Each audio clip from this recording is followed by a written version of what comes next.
Hello friends, आज हम इस वीडियो में प्रागैतिहासिक काल से संबंधित मोस्ट इम्पोर्टेंट 33 क्वेश्चन को सॉल्व करेंगे। ठीक है, तो चलिए शुरू करते हैं। पहला क्वेश्चन है, सर्वप्रथम मानव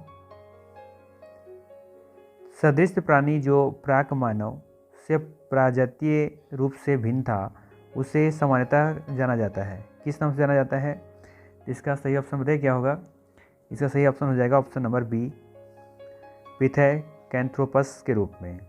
ठीक है, चलिए दूसरा क्वेश्चन है, प्रागैतिहासिक अन्य उत्पादक स्थल मेहरगढ़ कहाँ अवस्थित है? प्रागैतिहासिक अन्य उत्पादक स्थल जो मेहरगढ़ है वो कहाँ स्थित है?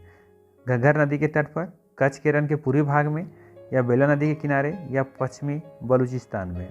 ठीक है, तो इसका सही आंसर हो जाएगा पश्चिमी बलूचिस्तान में स्थित है। ठीक है, इसको ध्यान में रखना। ठीक है, चलिए क्वेश्चन नंबर 3 है, अधिक संख्या में दफनाए गए बच्चों के स्वाधान किस संस्कृति से प्राप्त होते हैं? मालवा संस्कृति से, ज्वारवे संस्कृति से, कायथा संस्कृति से, या आहड़ संस्कृति से? तो इसका सही आंसर हो जाएगा आपका ज्वारवे संस्कृति से। ऑप्शन नंबर बी बिल्कुल सही हो जाएगा। ठीक है, ध्यान में रखना है आपको कि अधिक संख्या में दफनाए गए बच्चों का स्वाधान किस संस्कृति से प्राप्त होते हैं? तो ज्वारवे संस्कृति से प्राप्त होते हैं। ठीक है, चलिए अब यहाँ पर मिलान करना है सूची 1 को सूची 2 से। ठीक है, तो देखिए अब भीमबेटका आपको देखने को कहाँ मिलेगा? तो बिल्कुल सही है, भीमबेटका मध्य प्रदेश में है। ठीक है, और अजंता और एलोरा के जो है वो ये महाराष्ट्र में ही है। ठीक है ना। यहाँ से आप ऑप्शन में देख सकते हैं, ए का 1 सिर्फ दिख रहा है क्वेश्चन नंबर ए में। इसका आंसर क्या हो जाएगा? 4 का ए। तो बाकी में कह सकते हो आप कि कोपागल्लू जो है वो कहाँ है? कर्नाटका में है। और मोहराना पहाड़ कहाँ है? उत्तर प्रदेश में है। तो इसका मतलब ये हुआ कि इस तरह से यदि ऑप्शन दिए हुए हैं तो आप 1-2 भी जानते हैं तो आप वो ऑप्शन को आसानी से पहचान सकते हैं, क्रैक कर सकते हैं, है ना। चलिए आगे देखते हैं, निम्नलिखित में से किस स्थल से मानव कंकाल के साथ कुत्ते का कंकाल भी सावधान से प्राप्त हुआ है? पूछा जा रहा है आपसे कि निम्नलिखित में से किस स्थान से मानव कंकाल के साथ साथ कुत्ते का कंकाल भी सावधान से प्राप्त हुआ है? ये कहाँ से प्राप्त हुआ है? ये प्राप्त हुआ है आपका ऑप्शन नंबर बी बिल्कुल सही है, बुर्ज होम। कहाँ से? बुर्ज होम से प्राप्त हुआ है कुत्ते का कंकाल का सावधान भी। ठीक है, चलिए क्वेश्चन नंबर 6 है, नवदा टोली का उत्खनन किसने किया था? नवदा टोली का उत्खनन किसने किया था? ठीक है, तो किसने किया था? के.डी. वाजपेयी ने, बी.एस. वाडेकर ने, या फिर एच.डी. सांकलिया ने, या फिर मार्टिमर व्हेलर ने? तो इसका सही आंसर हो जाएगा ऑप्शन नंबर सी, एच.डी. सांकालिया ने। ठीक है, ये ध्यान रखिएगा थोड़ा सा कि ये जो नवदा टोली है ना, ये आपको कहाँ देखने को मिलेगा? ये आपको देखने को मिलेगा मध्य प्रदेश में। कहाँ देखने को मिलेगा? मध्य प्रदेश देखने को मिलता है ये। और वो भी पूछा जाए किस नदी पर, तो ध्यान रखिएगा नर्मदा नदी पर। कहाँ? नर्मदा नदी। ठीक है, ध्यान रखिएगा। अरे किस काल के में पूछा जाए, किस युग की बात है ये, तो इसको बताइएगा ताम्रपाषाण युग। ठीक है, ताम्रपाषाण युग। ठीक है ना। चलिए आगे देखते हैं, क्वेश्चन नंबर 7 में पूछा गया है आपसे कि ताम्रपाषाण काल में महाराष्ट्र के लोग मृतकों को घर में फर्श के नीचे रखकर किस प्रकार दफनाते थे? उत्तर से दक्षिण की ओर, पूरब से पश्चिम की ओर, दक्षिण से उत्तर की ओर, या पश्चिम से पूरब की ओर? तो इसका सही आंसर होगा आपका उत्तर से दक्षिण की ओर। उत्तर से दक्षिण की ओर, है ना। ताम्रपाषाण काल में महाराष्ट्र के लोग मृतकों को घर में फर्श के नीचे रखकर किस प्रकार दफनाते थे? तो उत्तर से दक्षिण की ओर, है ना। अभी भी लगता है हिंदुओं में अभी भी इसी तरीके से दफनाया जाता है। उत्तर की तरफ माथा होता है, दक्षिण की तरफ पैर होता है ना। चलिए आगे देखते हैं, किस स्थान पर प्रथम भारतीय पूरा पाषाणकालीन कलाकृति की खोज हुई थी? किस स्थान पर प्रथम भारतीय पूरा पाषाणकालीन कलाकृति की खोज हुई थी? किस स्थान पर आपको बताना है? दैमाबाद, मिर्जापुर, पलमपुरम, या सोहन घाटी? तो इसका सही आंसर हो जाएगा आपका पलमपुरम, ऑप्शन नंबर सी, पलवरम। ठीक है, अगर आपसे कोई पूछे कि ये पलवरम है कहाँ, तो आप बताइएगा तमिलनाडु। कहाँ बताइएगा? तमिलनाडु। ठीक है ना। और उसमें भी जगह का नाम पूछे कि किस खास जगह, तो बताइएगा चेन्नई। क्या बताइएगा? चेन्नई। चलिए बताइए इसका आंसर, ठीक है ना। चलिए आगे है, किसे चालकोलिथिक युग भी कहा जाता है? किसको चालकोलिथिक युग भी कहा जाता है? पुरापाषाण युग को, नवपाषाण युग को, ताम्रपाषाण युग को, या फिर लौह युग को? किसको कहा जाता है? इसका सही आंसर हो जाएगा ऑप्शन नंबर सी, बिल्कुल सही है, ताम्रपाषाण युग को कहा जाता है, ठीक है। थोड़ा सा आप यहाँ पर ध्यान रख सकते हैं कि जो चालकोलिथिक है ये अवस्था ऐसी अवस्था थी जिसमें पत्थर और तांबे का उपयोग किया जाता था, ठीक है। तो पत्थर और तांबे के उपयोग की अवस्था ही क्या है? चालकोलिथिक है, ध्यान रखिएगा। पत्थर और तांबे के उपयोग की अवस्था को क्या कहते हैं? चालकोलिथिक कहते हैं, ठीक है ना, याद रहेगा। चलिए आगे देखते हैं। गैरिक मृदभान पात्र, जिसमें लोग शॉर्ट में OCP भी कहते हैं, का नामांकन हुआ था हस्तिनापुर में, नूह में, अहिछत्र में, या फिर लाल किला में? कहाँ हुआ था ये आपको बताना है। तो इसका सही आंसर हो जाएगा ऑप्शन नंबर ए, हस्तिनापुर में। कहाँ हुआ था? हस्तिनापुर में। ध्यान रखिएगा, ये जो हस्तिनापुर है ना, ये कहाँ पर है? यूपी में है आपका, ठीक है। मेरठ में ज़िले में ये हस्तिनापुर देखने को मिलता है। याद है ना वो महाभारत की लड़ाई युद्ध जो हुआ था, हस्तिनापुर में ही, है ना। चलिए आगे देखते हैं। उस स्थान का नाम बताइए जो वर्तमान में बलूचिस्तान में स्थित है। कौन सा स्थित है? मेहरगढ़, लोथल, कोल्ढिवा, या बुरजहोम? कौन सा स्थित है पाकिस्तान बलूचिस्तान में, ये बताना है आपको। तो इसका सही आंसर जो होगा वो होगा मेहरगढ़, ऑप्शन नंबर सी, ठीक है। बलूचिस्तान में स्थित क्या है? मेहरगढ़, ठीक है। आपको पता है कि ये बलूचिस्तान कहाँ है? पाक में है ना। और साथ साथ में आपको ये भी पता होना चाहिए कि मेहरगढ़ क्यों प्रसिद्ध है, क्योंकि यहाँ पे पुरातात्विक दृष्टि से कह सकते हैं कि ये महत्वपूर्ण स्थान है ना। पुरातात्विक दृष्टि से ये बहुत इंपॉर्टेंट स्थान हो सकता है या फिर है, ठीक है। चलिए आगे देखते हैं। पुरापाषाण काल मानव का मुख्य व्यवसाय क्या था? पुरापाषाण काल मानव का मुख्य व्यवसाय क्या था? अच्छा, कोई बता सकते हैं कि पुरापाषाण काल कितना से कितने ईयर्स को माना गया है? इसकी अवधि क्या रही थी? किसी को याद है? जो मेरा सेट नंबर 1 था उसमें मैंने बहुत अच्छे डिटेल्स मैंने बताया है वहाँ पर कि कौन सा एज को हमने, कौन सा युग को या फिर कौन सा काल को कितना इति में रखा गया है। बहुत आसानी से, बहुत अच्छे तरीके से हमने समझा रखा है वहाँ पर, उसको जाके जरूर देखिए, ठीक है। तो पुरापाषाण काल मानव का मुख्य व्यवसाय क्या था ये आपको बताना है, ठीक है। तो इसका सही क्या हो जाएगा आंसर? तो हो जाएगा इसका सही आंसर शिकार करना। पुरापाषाण काल मानव का मुख्य व्यवसाय क्या था? शिकार करना, ऑप्शन नंबर डी बिल्कुल सही हो जाएगा, ठीक है। निम्नलिखित में से आम्री संस्कृति का उद्भव कहाँ हुआ था? ये जो आम्री संस्कृति है इसका उद्भव कहाँ हुआ था? कच्छ के क्षेत्र में, अफगानिस्तान में, बलूचिस्तान में, या सिंध में? कहाँ हुआ था? तो ये इसका सही आंसर हो जाएगा सिंध में, ठीक है, जो भी कहाँ है? पाकिस्तान में है, ठीक है। तो ऑप्शन नंबर डी इसका बिल्कुल सही आंसर होगा। चलिए अगला क्वेश्चन देख लेते हैं। भारतीय पुरातत्व सर्वेक्षण विभाग की स्थापना किसके कार्यकाल में हुई थी? भारतीय पुरातत्व सर्वेक्षण विभाग की स्थापना किसके कार्यकाल में हुई थी? अगर आप इतिहास के स्टूडेंट हैं तो आपके लिए बहुत इंपॉर्टेंट क्वेश्चन है, ठीक है। भारतीय पुरातत्व सर्वेक्षण विभाग की स्थापना किसके कार्यकाल में हुई थी? ये बहुत इंपॉर्टेंट क्वेश्चन है। Warren Hasting, Lord Wellesley, Lord Curzon, William Bentinck? तो किसके कार्यकाल में हुआ था ये? इसका सही आंसर है option number C, Lord Curzon के कार्यकाल में हुआ था, ठीक है। वैसे देखा जाए तो भारतीय पुरातत्व सर्वेक्षण की जो स्थापना हुई थी वो 1861 में हुआ था। कब हुआ था? 1168 में। इसका हेड क्वार्टर पूछा जाए कि कहाँ है तो हेड क्वार्टर बताइएगा नई दिल्ली, ठीक है। चलिए आगे देखते हैं। प्रारंभिक पूर्ण मानव को किस नाम से जाना जाता था? प्रारंभिक पूर्ण मानव को किस नाम से जाना जाता था? तो इसका सही आंसर कौन सा हो जाएगा? ऑप्शन नंबर बी, क्रो-मैग्नन, ठीक है। ध्यान रखिएगा, प्रारंभिक पूर्ण मानव को किस नाम से जाना जाता था? तो क्रोमो-मैग्नन, ठीक है। चलिए आगे देखते हैं। भीमबेटका किसके लिए प्रसिद्ध है? गुफाओं के शैलचित्र के लिए, बौद्ध प्रतिमाएं के लिए, खनिज के लिए, या सोन नदी का उद्गम स्थल के लिए? तो हम सभी को पता है ये गुफाओं और शैलचित्र के लिए प्रसिद्ध है। तो 16 का आंसर क्या हो जाएगा? ए। अभी मैंने बताया कि भीमबेटका कहाँ है, तो ये है मध्य प्रदेश में। कहाँ पर है? मध्य प्रदेश, है ना, ध्यान रखिएगा। चलिए आगे देखते हैं। भारतीय उपमहाद्वीप में कृषि के प्राचीनतम साक्ष्य प्राप्त हुए हैं। कहाँ से प्राप्त हुए हैं? भारतीय उपमहाद्वीप में कृषि का प्राचीनतम साक्ष्य कहाँ से प्राप्त हुए हैं? ब्रह्मगिरी से, चिरौंद से, मेहरगढ़ से या बुरझौम से? इसका सही आंसर हो जाएगा ऑप्शन नंबर सी, बिल्कुल सही है, मेहरगढ़ से। ठीक है, भारतीय उपमहाद्वीप में कृषि के प्राचीनतम जो साक्ष्य प्राप्त हुए हैं वो मेहरगढ़ से प्राप्त हुए हैं। ठीक है ना, चलिए आगे देखते हैं। वैसे मेहरगढ़ कहाँ है, किसी को पता है क्या? ये आपका बलूचिस्तान पाकिस्तान में है। ठीक है, कहाँ पे है? पाकिस्तान में। ठीक है, भारत के में पूर्व प्रस्तर युग के अधिकांश औजार निर्मित थे। भारत में पूर्व प्रस्तर युग के अधिकांश औजार निर्मित थे। किससे थे? क्वार्टजाइट पत्थर से, सेलखड़ी से, गोमेद से या इंद्रगोप मणि से?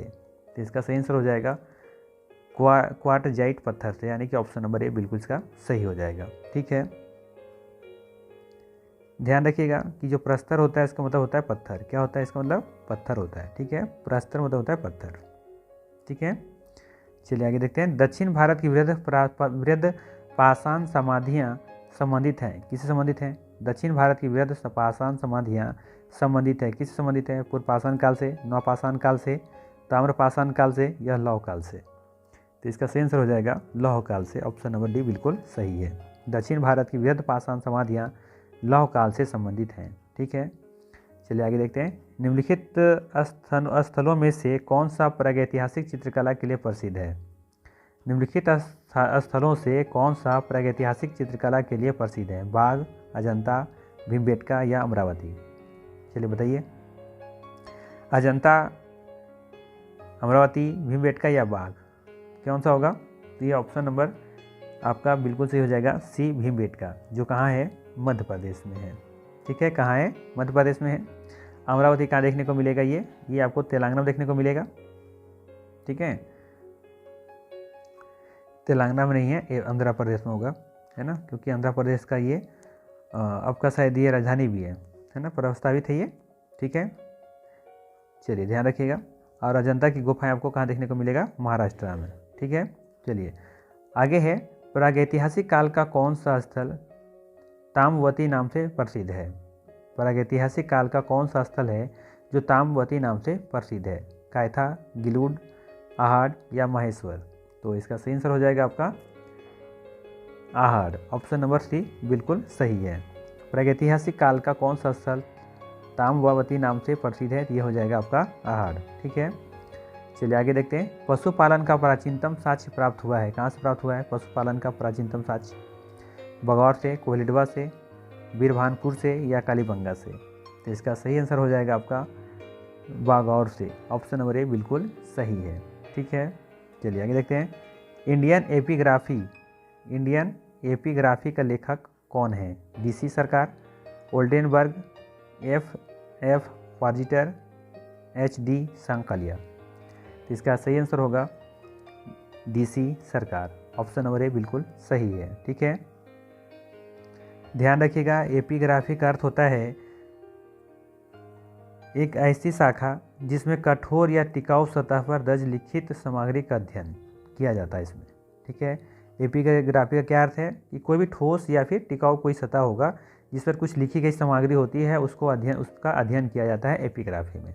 ठीक है, जैसे मान लीजिए कि कोई पत्थर है, इसमें जो भी कुछ लिखा गया है तो उसका अध्ययन ही क्या कहा जाता है? एपिग्राफी।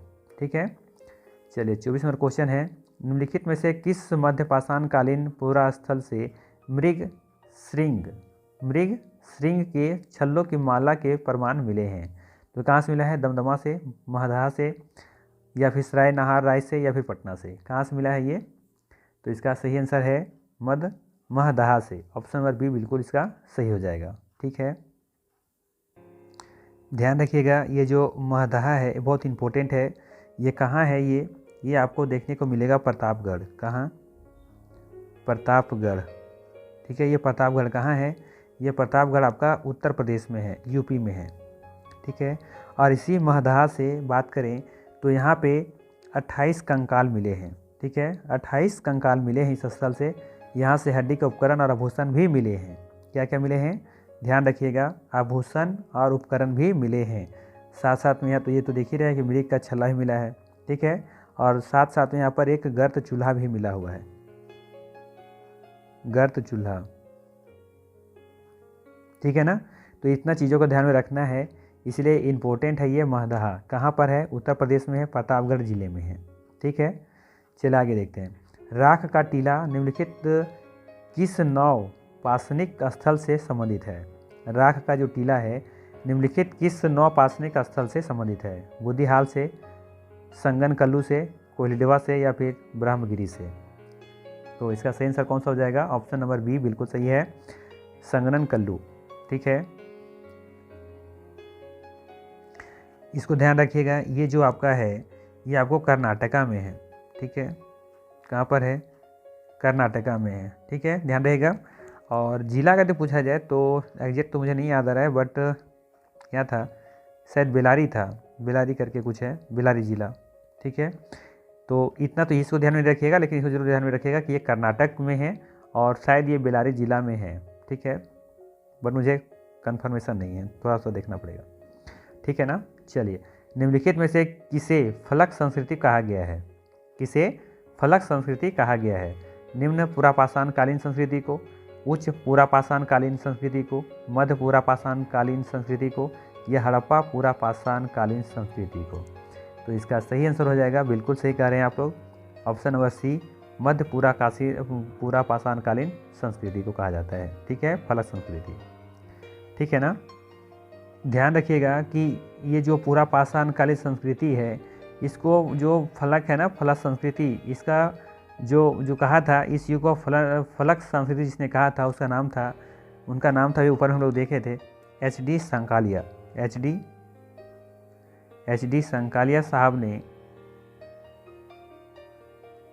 क्या कहा था? इसे फलक संस्कृति कहा था। किस काल को? तो मध्य पुरापाषाण कालीन को कहा था। ठीक है, ध्यान रखिएगा। क्यों कहा था? ये होता क्या फलक संस्कृति? एक्चुअली में इस काल में मानव मुख्य रूप से वेदनी, फलक, वेधक, खुरचनी आदि उपासना उपकरणों का उपयोग करना सीख गया था। ये उपकरण प्रमुख रूप से फलक पर आधारित होते थे, है ना, फलक पर आधारित होते थे। इसीलिए हम लोग इस काल को क्या कहते हैं? फलक संस्कृति के नाम से भी जानते हैं। और पूछा जाएगा कि इससे मध्य पुरापाषाण कालीन संस्कृति को फलक संस्कृति किसने कहा? तो ये HD संकालिया ने कहा था। ठीक है ना। चलिए, क्वेश्चन नंबर 27। कोपेनहेगन संग्रहालय की सामग्री में पाषाण, कांस्य, लोहा युग के त्रियुगीय विभाजन किया था। किसने किया था? थॉमसन ने, लुबाक ने, टेलर ने या चाइल्ड ने? किसने किया था? तो ये किया था थॉमसन साहब ने, थॉमसन।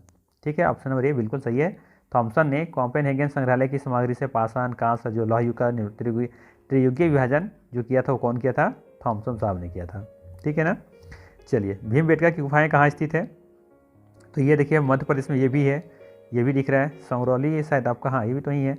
और रायसेना भी शायद उसी के आसपास में है ना। रायसेना जो पहाड़ी है शायद वो दिल्ली के शायद आसपास में भी है, कुछ क्षेत्र मिलता है। ठीक है, तो इससे कहाँ हो जाएगा इसका सही आंसर? ऑप्शन नंबर डी बिल्कुल सही है। भीमबेटका की गुफाएं कहाँ स्थित है? ये रायसेना में स्थित है। ठीक है, वैसे ध्यान रखिएगा कि जो ये रायसेना है ना, ये मध्य प्रदेश का एक जिला है। क्या है? जिला का नाम है, जहाँ जो मध्य प्रदेश में है। ठीक है, चलिए आगे देखते हैं। भारतीय पुरातत्व सर्वेक्षण निम्नलिखित विभागों या मंत्रालयों में से किसका संलग्न कार्यालय है? संस्कृति का, पर्यटन का, विज्ञान एवं प्रौद्योगिकी का, मानव संसाधन विकास का? तो क्या होगा इसका सही आंसर? बिल्कुल सही है, संस्कृति हो जाएगा। ठीक है, क्योंकि सब विज्ञान प्रौद्योगिकी से कोई मतलब नहीं है, मानव संसाधन विकास से कोई लेन देना नहीं है, पर्यटन से भी उतना कोई खास लेन देना नहीं, तो सही लग रहा है संस्कृति ही होगा। ठीक है ना। चलिए आगे देखते हैं। निम्नलिखित में से किस स्थान से गर्त निवासों का पुरातात्विक साक्ष्य मिलता है?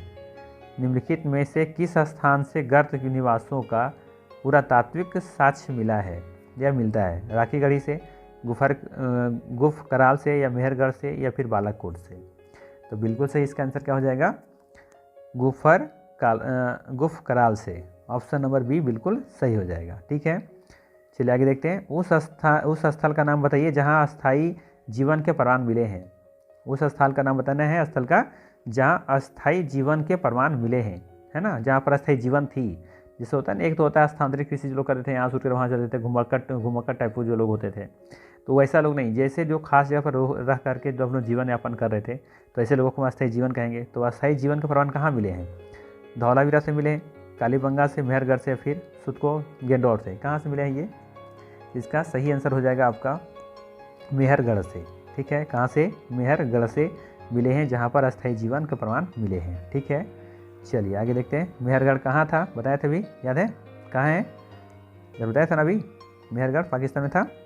चलिए आगे देखते हैं, निम्नलिखित में से किस भारतीय पुरातत्ववेत्ता ने पहली बार भीमबेटका गुफा का देखा और उसके शैलचित्रों के प्रागैतिहासिक महत्व को खोजा?